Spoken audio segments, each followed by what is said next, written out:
Students, तो चलिए आज हम लोग शुरुआत करते हैं क्लास 10 के एक्सरसाइज 5.2 के क्वेश्चन नंबर 16 का, जो कि है determine the AP whose third term is 16 and the seventh term exceeds the fifth term by 12। इस क्वेश्चन में हम लोगों को क्या बोला गया है, तो हम लोगों को एक ऐसा एपी फॉर्म करना है जिसका जो थर्ड टर्म है वो 16 है और जो सेवेंथ टर्म है वो उसके फिफ्थ टर्म से 12 बड़ा है। तो अब इस क्वेश्चन को सॉल्व कैसे करेंगे? बोलने से तो क्वेश्चन सॉल्व नहीं होता, ये तो मैथ से हम लोग को तो सॉल्व करना पड़ेगा। तो चलिए हम लोग एकदम फटाक से सॉल्व करते हैं। तो हम लोगों को वैल्यूज जो पहले गिवन है वो हम लोग लिख लेंगे।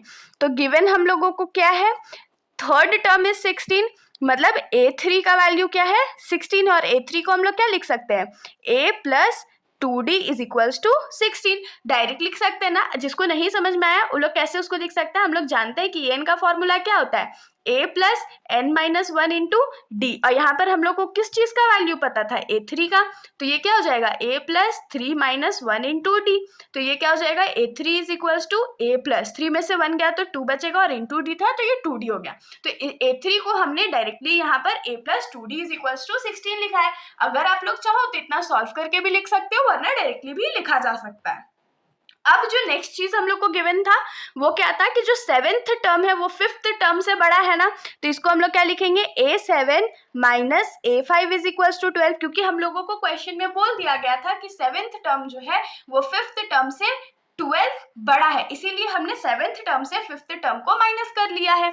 तो अब हम लोग क्या करते हैं, a7 को सेम प्रोसीजर में क्या लिख सकते हैं, a प्लस 7 माइनस 1d, ताकि आप लोगों को कंफ्यूजन ना हो, इसीलिए मैंने यहाँ पर 7 माइनस 1 कर दिया, जहाँ पर 7 जो है वो n का वैल्यू है, और क्योंकि माइनस है तो हम लोग को ब्रैकेट तो शुरू करना पड़ेगा। तो ये क्या हो जाएगा, a plus 5 minus 1 into d is equals to 12। तो ये क्या हो जाएगा, a plus 6d minus a minus plus minus 5 में से 1 गया तो 4 बचेगा, into d is equals to 12 हो जाएगा। अब देखिए यहाँ पर a का वैल्यू प्लस में है, यहाँ पर माइनस में है तो कट गया, तो हम लोग के पास क्या बचा 6d माइनस 4d। तो 6 में से जब 4 माइनस करेंगे तो क्या बचेगा, 2 बचेगा, तो ये 2d इज इक्वल्स टू 12 हो गया। तो d का वैल्यू क्या हो जाएगा, 12 डिवाइडेड बाई 2, क्योंकि 2 जो है वो लेफ्ट साइड में मल्टीप्लाई में था, इसीलिए जब वो राइट साइड आएगा तो डिवाइड हो जाएगा। तो इसको कट कर देते तो d का जो वैल्यू है वो 6 आ गया। अब तो हम लोगों को एपी फॉर्म करना था, लेकिन हम लोग जानते हैं कि अगर एपी हम लोगों को फॉर्म करना होता है तो हम लोगों को फर्स्ट टर्म और कॉमन डिफरेंस का रिक्वायरमेंट होता है। तो कॉमन डिफरेंस तो हम लोगों के पास आ गया, फर्स्ट टर्म कैसे फाइंड करेंगे, तो देखिए इस इक्वेशन को हम लोग 1 मान लेते हैं। तो put d is equals to 6 in 1, तो 1 में पुट कर लेते हैं, तो 1 हमारा क्या है, a प्लस 2 इंटू डी, तो 2d की जगह क्या लिखेंगे, 2 इंटू 6 इज इक्वल्स टू 16, तो a प्लस 2 इंटू 6 क्या हो जाएगा, 12 इज इक्वल्स टू 16। इसको अगर फर्दर सॉल्व करेंगे तो ये क्या हो जाएगा, a इज इक्वल्स टू 16, और जो 12 है वो प्लस में लेफ्ट साइड में है तो उधर जाके वो माइनस हो जाएगा, तो माइनस 12 हो गया। तो a इज इक्वल्स टू 4 हो गया, मतलब कि जो हमारा फर्स्ट टर्म है वो 4 आ गया। अब हम लोगों के पास फर्स्ट टर्म है तो हम लोग second term, third term, fourth term, जितना टर्म्स आप लोगों को चाहिए वो फाइंड कर सकते हैं। तो हम लोग लिखेंगे now a is equals to क्या होता है, a1 होता है, तो a1 क्या है हमारा 4 है।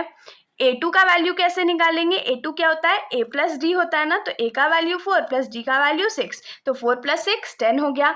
a3 क्या होगा, तो a प्लस 2d, तो a का वैल्यू 4 प्लस 2d है, मतलब 2 इंटू 6 विच इज 4 प्लस 2 6 जा 12, और 12 में 4 ऐड करेंगे तो 16 आ जाएगा। एक टर्म और हम लोग फाइंड कर लेते हैं, तो ये a4 इज इक्वल्स टू क्या आ जाएगा, a प्लस 3d, तो a का वैल्यू 4 प्लस 3 इंटू डी का वैल्यू 6, तो ये क्या हो जाएगा 4 प्लस 3 6 जा 18, और 18 में 4 ऐड करेंगे तो 22 आ जाएगा। तो अब हम लोग क्या लिखेंगे, therefore the required AP is, required AP हमारा क्या है, तो फर्स्ट टर्म 4, फिर 10, फिर 16, फिर 22, और ऐसे ये कंटिन्यू होने वाला है। तो ये हमारा एपी फॉर्म हो गया। तो इसके साथ हमारा ये जो सॉल्यूशन है यहीं पर खत्म हो जाता है। अगर आप लोगों को कोई भी डाउट हो तो आप लोग बेशक कमेंट सेक्शन में पूछ सकते हो, वरना अगर आप लोगों को वीडियो अच्छी लगी तो वीडियो को लाइक कर दीजिएगा और मेरे चैनल को बिना